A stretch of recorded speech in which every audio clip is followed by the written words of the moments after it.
अस्सलाम वालेकुम जी। मेरा नाम गुलाम मुर्तज़ा डहर है और आप देख रहे हैं मेरा यूट्यूब चैनल।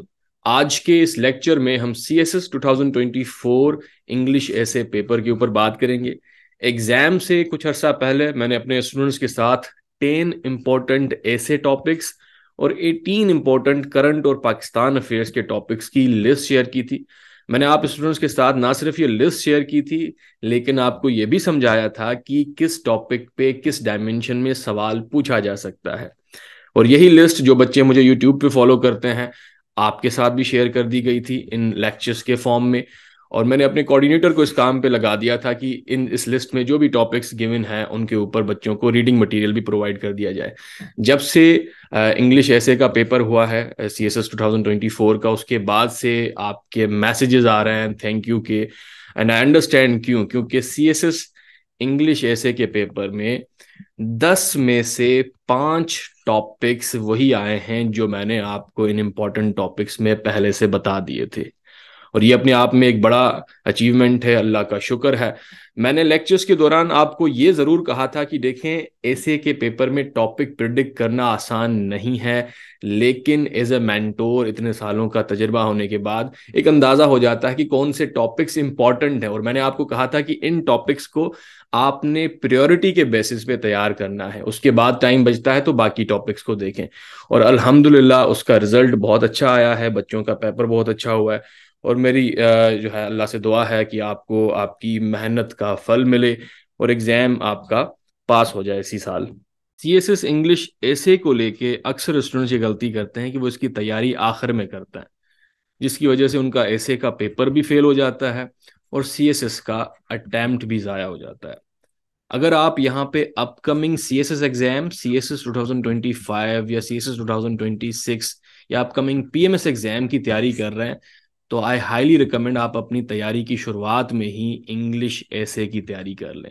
देखें, ये एग्जाम्स जो हैं, CSS का एग्जाम हो या PMS एग्जाम हो, ये रिटन एग्जाम है। और रिटन एग्जाम में अपीयर होने के लिए आपने सबसे पहले आर्ट ऑफ राइटिंग सीख लेना है। जितना पहले सीखेंगे उतना ज्यादा आपको टाइम मिल जाएगा ऐसे राइटिंग की आर्ट को प्रैक्टिस करने के लिए।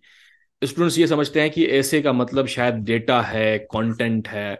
देखें, ऐसे का मतलब ऐसे का स्ट्रक्चर समझना है, ऐसे के फॉर्म को समझना है।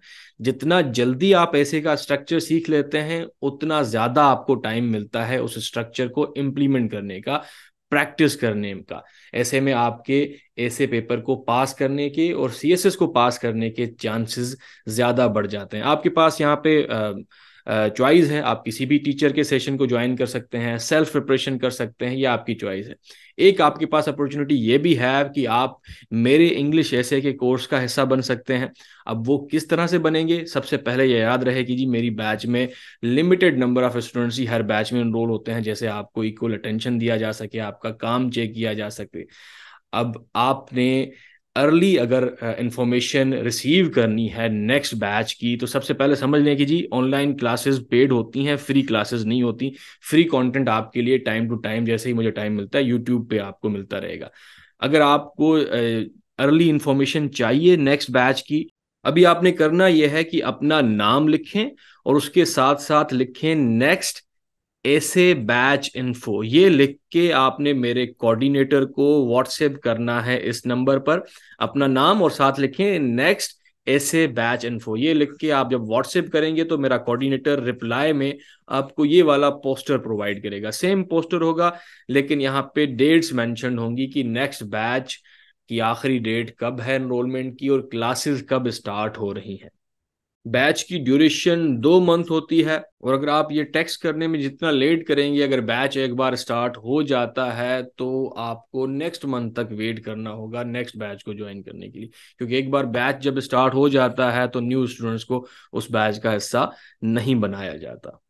आप फ्रेश ग्रेजुएट हैं, आपने एक अटैम्प्ट दिया है, 2 अटैम्प्ट दिए हैं, आखिरी अटैम्प्ट है, आप खुद को जीरो लेवल पे समझते हैं या प्रोफेशनल लेवल पे समझते हैं।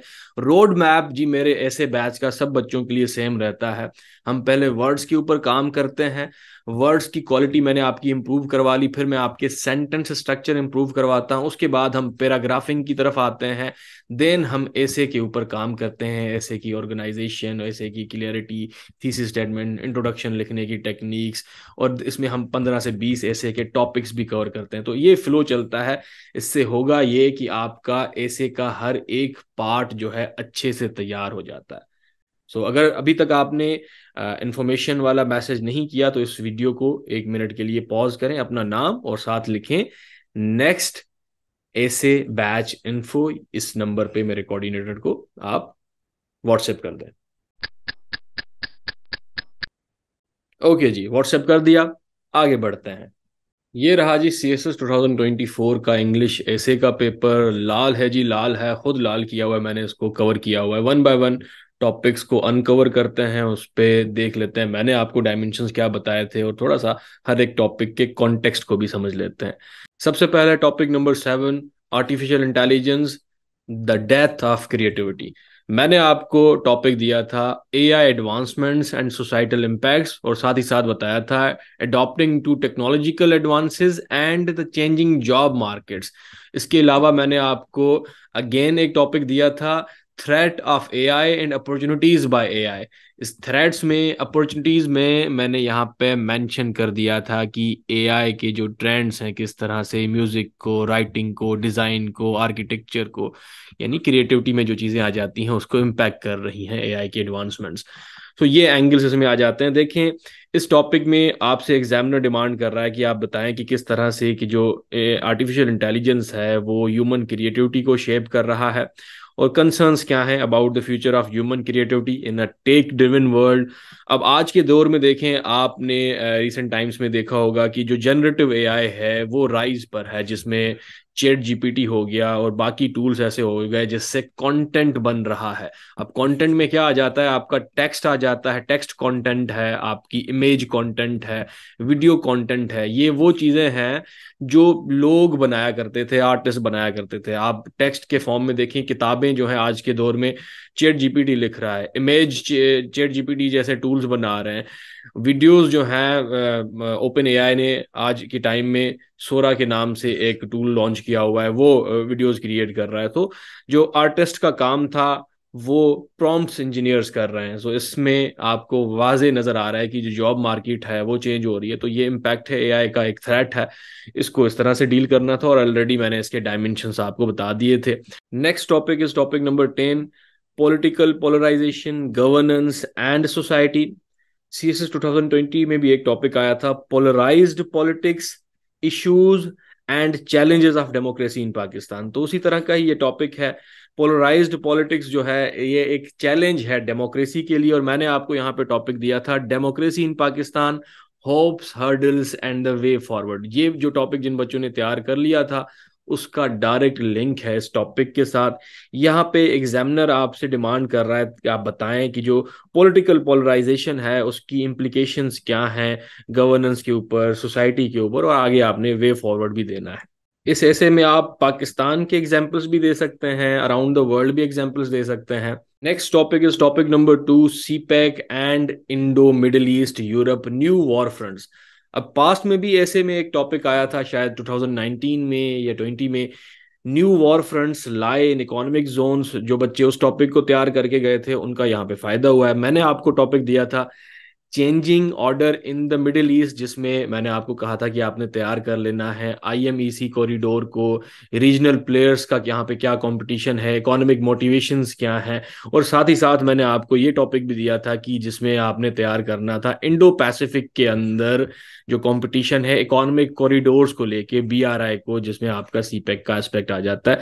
मेंशन कर दिए थे तकरीबन सारे वो डायमेंशंस जो आपको इस टॉपिक में हेल्प करने वाले थे। अगेन इस ऐसे का फोकस यही है कि न्यू वॉर फ्रंट्स या न्यू कॉन्फ्लिक्ट्स जो हैं वो इकोनॉमिक जोन्स में लाए करते हैं, और ये इकोनॉमिक जोन्स जो हैं इन्होंने यहाँ पे ऐसे के टॉपिक में हाईलाइट भी कर दिए हैं, इंडियन सब कॉन्टिनेंट, मिडिल ईस्ट और यूरोप, जिसमें कंट्रीज जो हैं इकोनॉमिक इंटरेस्ट की वजह से कॉम्पीट कर रहे हैं एक दूसरे के साथ।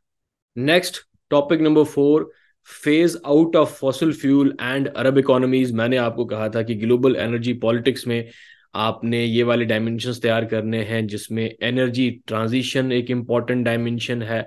आज की डेट में ग्लोबल लेवल पे एक ट्रांजिशन देखने को मिल रही है। Countries are transitioning away from fossil fuels, oil and gas से दूर हो रहे हैं कंट्रीज, रिन्यूएबल एनर्जी की तरफ जा रहे हैं। और ऐसे में मिडिल ईस्ट के जो स्टेट्स हैं उनके लिए क्या चैलेंजेस हैं, क्या अपॉर्चुनिटीज़ हैं, और उनको क्या स्ट्रेटजीज जो हैं अपनानी चाहिए to diversify their economies and economic shocks को वो किस तरह से मिटिगेट कर सकते हैं। तो ये वाले डायमेंशंस में आ जाते हैं।